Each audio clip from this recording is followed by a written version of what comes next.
Liên quan vụ tai nạn lao động xảy ra tại công ty gạch men Phương Nam, xã Tân An, huyện Vĩnh Cửu, tỉnh Đồng Nai, khiến 2 công nhân tử vong, 3 người bị thương.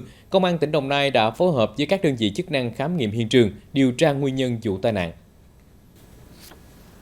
Thông tin ban đầu khoảng 1 giờ sáng nay ngày 26 tháng 5, trong quá trình làm việc tại công ty gạch men Phương Nam, 5 công nhân bất ngờ có biểu hiện khó thở, ngất xỉu. Mặc dù được phát hiện cấp cứu, nhưng 2 công nhân 38 tuổi và 26 tuổi đã tử vong trước khi đến bệnh viện. Cả hai được chẩn đoán tử vong do ngộ độc khí CO. 3 người còn lại đang được điều trị tích cực tại Bệnh viện Đa khoa Thống Nhất là 3 người đàn ông tuổi từ 34 đến 44.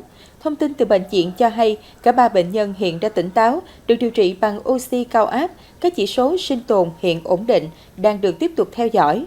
Liên đoàn Lao động huyện Vĩnh Cửu đã đến bệnh viện thăm hỏi, động viên các công nhân đang điều trị, chia sẻ hỗ trợ tinh thần với gia đình 2 công nhân tử vong.